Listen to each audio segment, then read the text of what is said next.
Subscribe our YouTube channel and watch our videos. داؤد علیہ السلام کی 1000 بیویاں تھیں. حق تعالیٰ کو شکوہ کیا کہ یا اللہ کچھ کمزوری محسوس کرتا ہوں. 1000 بیوی ہے تو الیکٹرک طاقت بھی مان پڑ جائے گی. حق تعالیٰ نے کہا انڈے شوق سے کھایا کرو. علماء کہتے ہیں 3 چیزیں جنت کی دنیا میں ظاہر ہوئی. اول دودھ، دوسری شہد، تیسرا انڈا.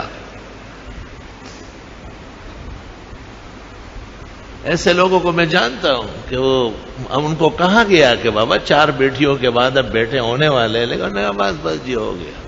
یہ سب عورتوں کی تعلیم ہے. یہ گھریلو کمزوریاں وہاں سے آ رہی. مرد میں جتنی کمی ہوگی یہ عورت کی طرف سے آتی ہے. مرد کی حیثیت سے باہمت ہوتا ہے.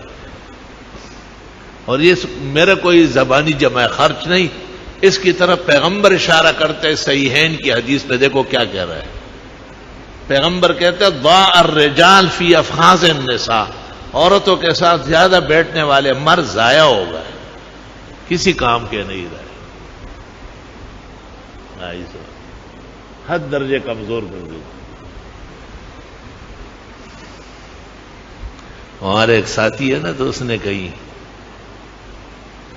اس کے پاس ہوٹل ہے اس کا، تو آدمی آیا، اس نے کہا کہ شیرمال ہے. اس نے کہا شیرمال تو ختم ہو گئے، تافتان ہے. تو اس نے کہا اچھا پوچھ کے آتا ہوں. کہا کہاں سے؟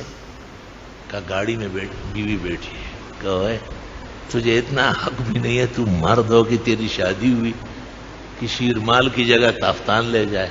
کہا اچھا بھائی لپیٹ کے دے دو، دیکھا جائے گا. خوف گٹھی میں بیٹھ گئے.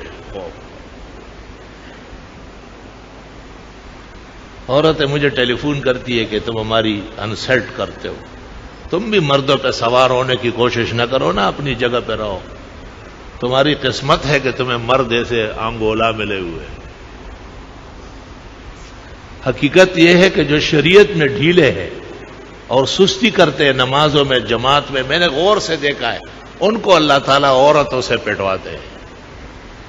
اور جو ایمان والے اور اعمال والے ہیں، بیویاں ان کو سلام کرتی ہے. وہ بھی جانتی ہے کہ میرا خاوند اس سے میری زندگی وابستہ ہے.